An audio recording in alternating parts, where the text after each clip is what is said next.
Bueno, primero que nada, pues el tema es el valor didáctico del Museo Calabozo de Hidalgo en la educación formal, especialmente niños de cuarto año. Me interesé por el tema porque primero que nada he trabajado en museos por más de 10 años y segundo porque justo cuando empecé la investigación trabajaba yo en el museo, lo que se me hizo más sencillo para recabar los datos y la historia y empezar con pues, todo lo que conlleva la investigación.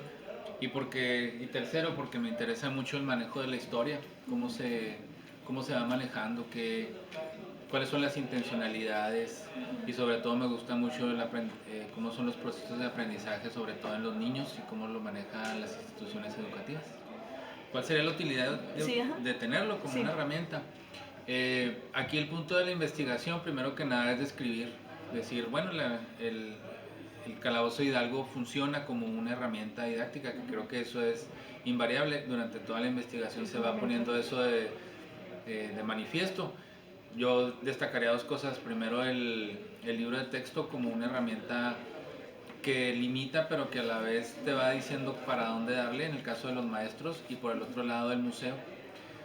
Ambos son hasta cierto punto obligatorios. Ujú. Lo positivo de eso es que crea ciudadanía, crea valores éticos, crea a lo mejor un cierto sentido de aspiración, pero lo negativo pues es que hay muchas deudas todavía en cuanto a los procesos actuales que se buscan en la educación. Por ejemplo, pues hoy lo comentábamos en la exposición, lo que se busca es centrarse en el alumno, generar procesos de pensamiento crítico y muchos de las diferentes etapas del museo pues todavía tienen esa vieja museografía, en el caso de que pues, se tienen que leer cédulas, se tiene que guardar silencio Más teórico. y falta a lo mejor pues ese paso, ¿no? Ese paso tanto en la educación formal, en este caso las aulas, como en el museo. Ah, muy bien. Ujú. Las instituciones culturales, entre ellas los museos, tienen un reto muy grande. El primero de ellos es que los visiten porque quieren visitarlos. Es decir, en muchas ocasiones, como lo demuestra la investigación, pues lo hacen por cumplir con una currícula, por cumplir una obligación. El reto de ellos es la formación de públicos, en el caso de los museos, es decir, que comiencen a acudir jóvenes, niños, familias enteras en búsqueda de algo que se llama conocimiento y que no porque se le quite lo mítico a un personaje como lo fue Hidalgo, se le quitan muchos de los atributos. Por ejemplo, es indudable que él fue un luchador social de su tiempo. Ahora que estamos hablando en esta Semana del Humanismo sobre los movimientos sociales, pues qué movimiento más grande que la independencia de México, donde había muchísimos pensamientos de todas las corrientes, sobre todo la francesa. Entonces los museos tienen que generar ambientes de aprendizaje, hablando desde el lado educativo, que sean del gusto de cada uno de los sectores. No le vas a enseñar lo mismo a un niño que a un adolescente, que a un especialista en historia. Ok. Ese es el reto de los museos, pero no quedarse únicamente en lo que se hacía en la vieja museografía. Creo que eso de que tenemos menos cultura es relativo, Ujú. porque las manifestaciones culturales están en todas partes, es decir, una danza matachín de una colonia es cultura.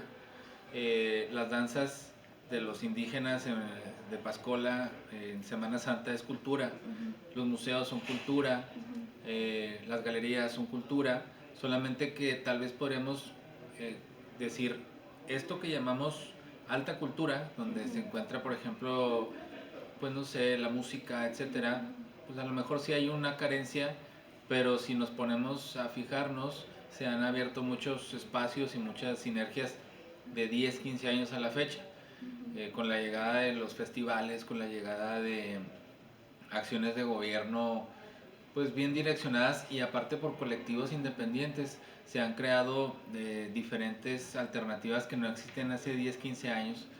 Eh, Creo que en Chihuahua ya se está entendiendo, ya se está llevando cómo debe de manejarse la cultura desde lo local. Ujú. Algo muy parecido a lo que ocurre, por ejemplo, en Tijuana. En Tijuana no estás viendo las mismas galerías, los mismos museos que ves en la Ciudad de México, son completamente Sí, diferentes. sí.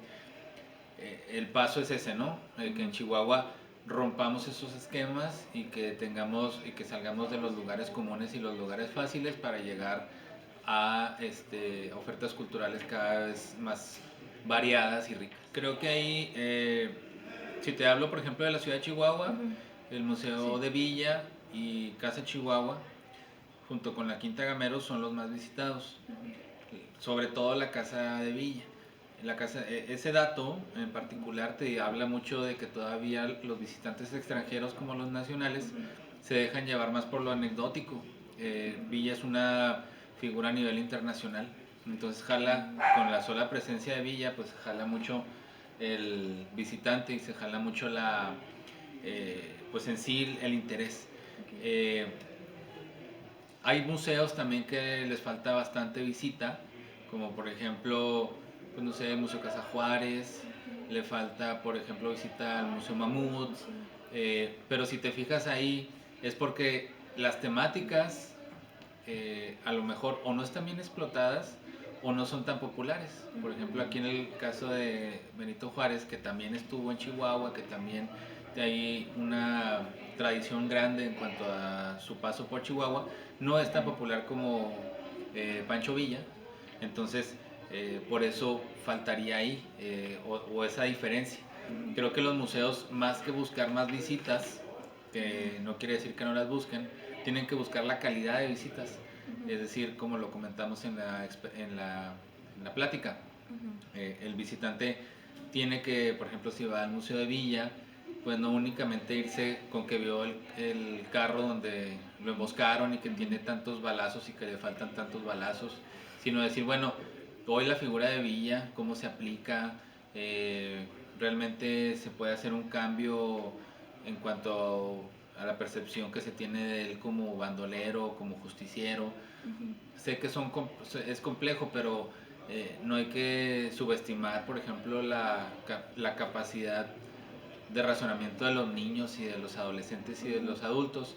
Y creo que sí, en un principio, mediante ciertos programas, se pueden ir haciendo dinámicas para que sean más complejos los aprendizajes. No, yo lo que opino es que desde el sistema educativo e incluido los museos, se tiene que hacer un replanteamiento de toda la educación.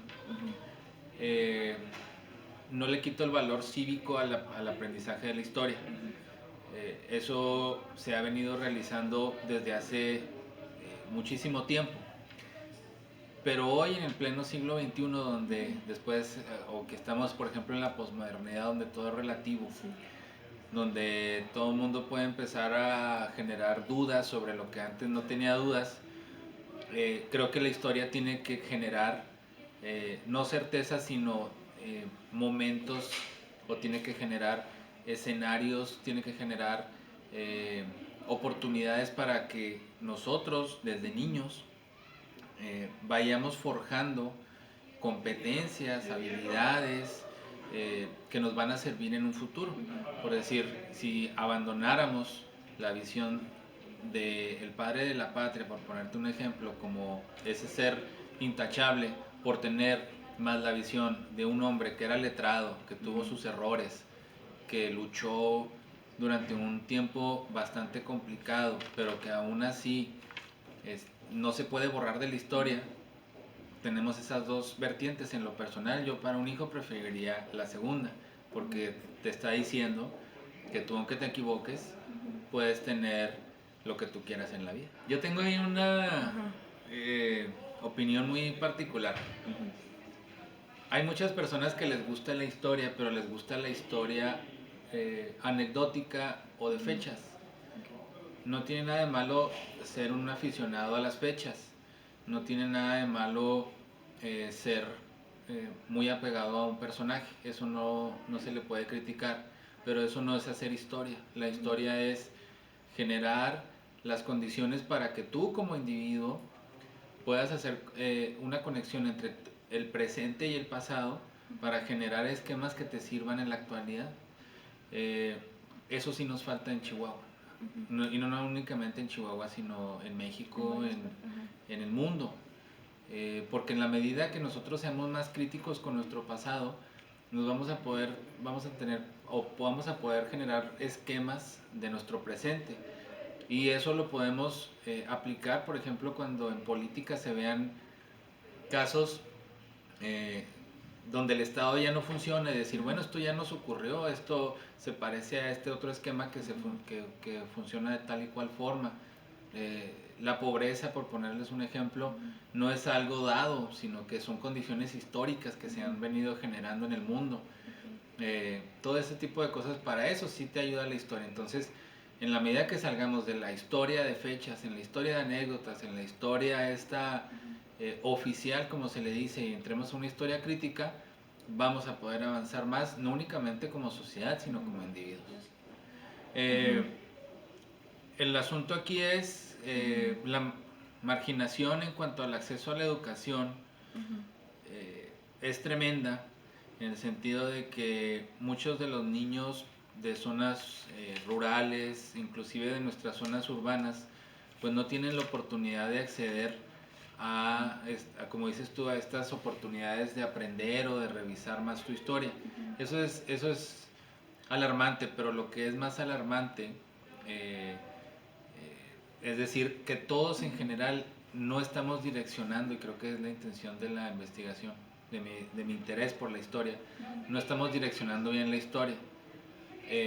Los que la reciben a lo mejor lo están recibiendo para pertenecer a o tener cierto conocimiento que les va a llevar a lo mejor alguna posición económica, a lo mejor a prepararse para tener otros conocimientos, y peor los que no la tienen, porque ya se están generando condiciones de pobreza sobre ellos. Es decir, el no tener acceso a la educación actualmente en México y en el mundo te condena a ser pobre.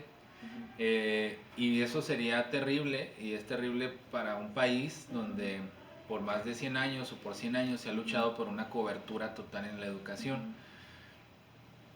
Lo que sería también preocupante, o lo que se tiene que poner a trabajar el sistema educativo, es que los muchachos sean muchísimo más participativos en la educación, porque estamos viendo, o creo que todos conocemos casos donde hay muchachos y muchachas que van a las escuelas pero no quieren estar en las escuelas porque ya consiguieron un trabajo o porque simplemente no les gustó por las condiciones actuales, ¿no?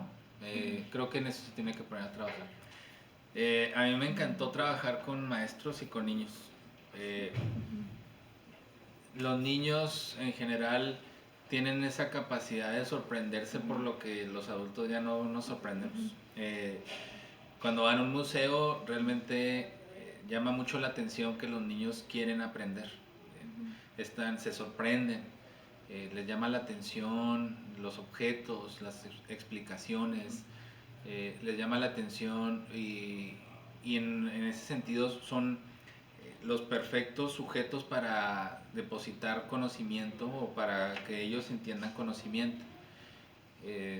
Creo que ahí, y para eso es mi investigación, en un futuro, esperemos no muy lejano, que los esquemas cambien, que los niños tengan la oportunidad de vivir experiencias diferentes. Y por último, los maestros, los 10 maestros que yo entrevisté, que fueron entrevistas entre media hora y una hora, maravillosos, es decir, entregados a su labor, en muchas ocasiones siendo creativos, porque como lo menciono, nada más tienen herramientas muy básicas como el libro de texto.